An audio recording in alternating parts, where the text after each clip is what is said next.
Alors, les fils ont du mal à honorer les pères parce qu'ils interprètent mal.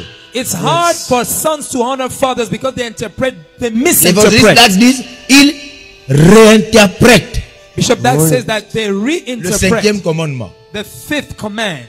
Écoutez comment maintenant, ce qui se passe. On y va. Oh, listen what happens. En réfléchissant sur le 5e commandement, vous découvrirez qu'il ne décrit pas le type de père ou de mère que vous devez honorer.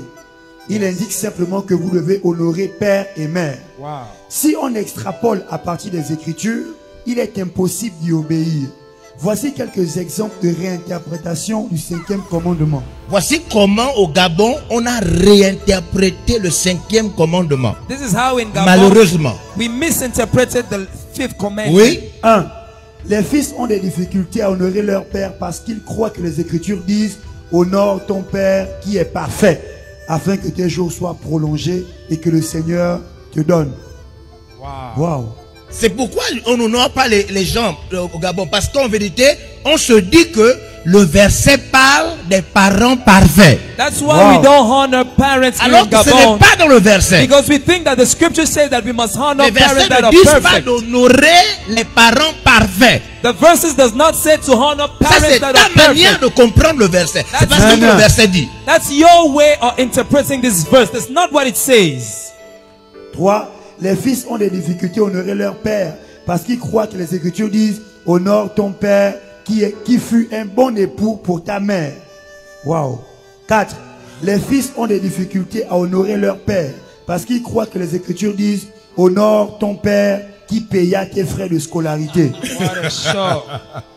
Le père qui ne s'est jamais occupé de toi, mais tu as quand même réussi. Tu te poses la question si tu dois l'honorer. The father who never paid anything for you, but you wonder whether you're supposed to honor him.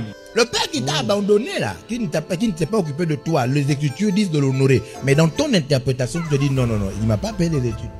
Les fils ont des difficultés à honorer leur père parce qu'ils croient que les Écritures disent « Honore ton père qui n'a épousé qu'une seule femme. » C'est pourquoi quelqu'un t'a amené en Christ, après tu entends que il a 2 femmes. Tu dis non, il est perdu.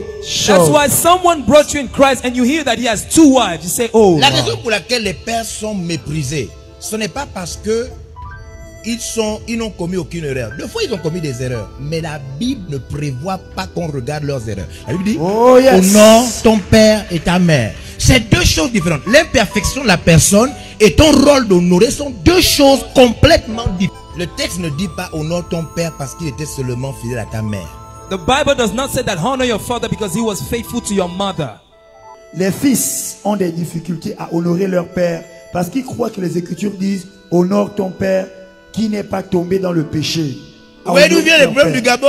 Ils sont pasteurs, ils sont hommes de Dieu, mais ils insultent les aînés, ils méprisent, parce que tout ça c'est le problème. You see, the problem in Gabon is that people are pastors, they are servants of God, but they insult the fathers, and this is the problem. Il y a même des gens qui ont commencé leur ministère à cause du péché qu'ils considèrent que leur pasteur a commis. Vu qu'il estime, il dit, oh mon Dieu, le pasteur est tombé.